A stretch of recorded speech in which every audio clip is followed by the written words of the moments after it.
Hello and welcome to the Sanctuary of Geeks. It's Sadako 24 here, and Paul has kindly allowed me this guest slot on the channel to talk about a TV series I've loved since childhood, The Girl from Tomorrow, which first aired in 1991.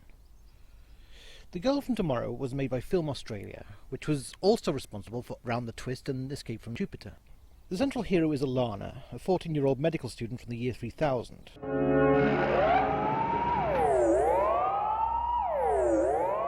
Warning, it is dangerous to proceed beyond this point. When a time experiment goes wrong and inadvertently brings back a bandit called Silverthorne from the 25th century, Alana is abducted and taken as hostage and dragged back to the year 1990, where she and Silverthorne find themselves stranded. If you're a fan of Doctor Who, you might find this show took a fair share of inspiration from classic Who.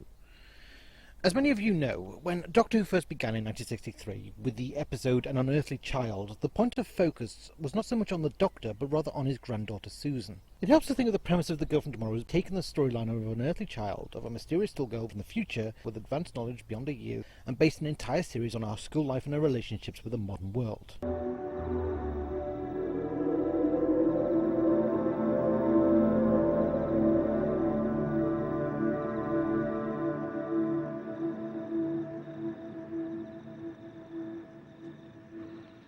Really are from the future.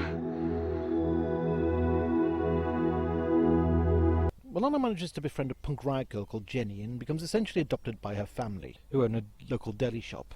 Alana is played very sweetly by Catherine Cullen as essentially a confused innocent plunged into an unfamiliar world. And she really captures her curiosity and vulnerability well. Essentially, she's a healer by nature, and sometimes her compassion is her downfall. Please let me go back to my own time.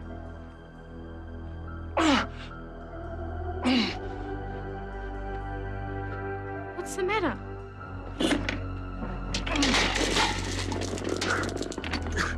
My pills! My pills! Come on!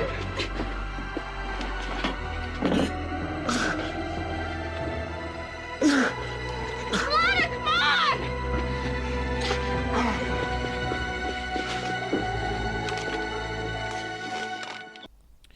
Jenny Kelly is played by Melissa Marshall as a very rambunctious, rebellious teen who can be very angry and bitchy, but who basically has a good heart. She's ultimately very protective to her new friend and her little brother Petey.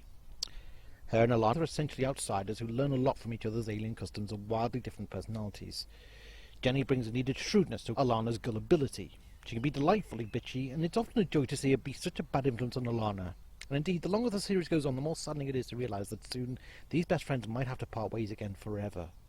Well, she won't look pretty enough for Mark Johnson. You don't like him, do you? So slimy, could slide under a snake. I love the way you talk. No one ever says anything like that in my time. I can be a very good friend to you, Alana, but I can be a very bad enemy. Silverthorne, played by John Howard, is an interesting villain. As a product of life in the year 25,000, one is never quite sure with him whether it's nature or nurture that makes him the amoral outlaw he is. He is ruthless and determined, especially when he sees a weakness he can exploit. He alone stands between Alana and her way home, and as the series goes on, he grows a crueler and more dangerous opponent. Irene, played by Helen O'Connor, is Jenny's highly strung mother who finds it difficult to manage two rebellious children, but forms a warm bond with Alana. Anyone who knows me knows that I hated the domestics that dominated the new series of Doctor Who, but I came to really like the family dynamic of this show and getting to know the kind of stern battle-axe mother Irene could be when the stakes get high. And this was a show of high stakes, that more than anything kept me coming back by its gift for cliffhangers. The time capsule! Wait!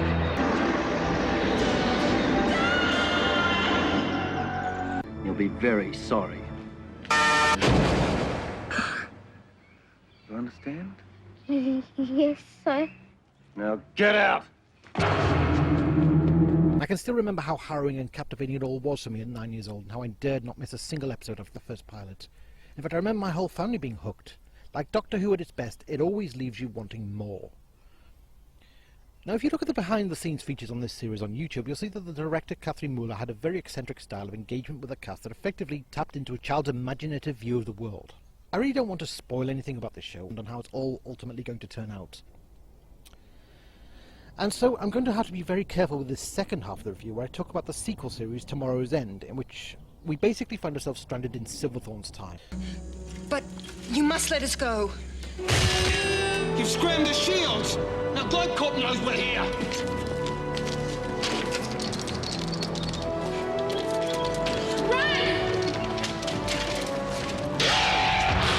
All I'll say is this series is far darker than the first. The setting of 2500 genuinely feels like a cruel and lethal place where life is held in low value. Tomorrow's End could probably be best described as Orphan 55 done right. Sydney? 500 years after your time. What happened? People thought the world was an infinite resource. When they realised it wasn't, they fought over what was left. It is a very cyberpunk series, and it depicts a future in which corporate power has come to dominate the globe under a fascist police state. In some ways, this portion of the show is more prophetic than ever, and chimes a lot with what Naomi Klein described in her book The Shock Doctrine as disaster capitalism. Your company robbed us of everything and left us for dead.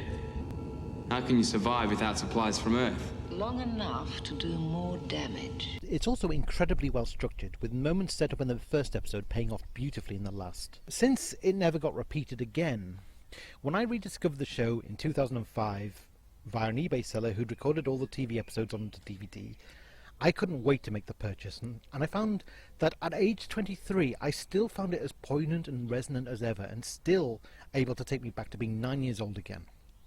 And some moments even made the young adult in me really punch my fist into the air, and I even knew a few fellow geeks at university, chiefly Buffy fans, who was able to show it to, and they were left wanting to see it to the end too. It is a show that if you're a Buffy fan, you'll probably enjoy. There isn't too much more I can say about the show. I do think the first series is the most consistent and solid, but the second series has a lot of powerful choice moments I keep returning for. Usually whenever I do, I still find myself hooked yet again. If you look on the YouTube channel Twisted Lunchbox, Australia's Best Kids TV, you will find all the episodes uploaded and available for viewing, though the ad breaks are a pain. But I really recommend you check this one out. For those of us missing the better days of Doctor Who, this is probably good for filling that void and experiencing that magic again.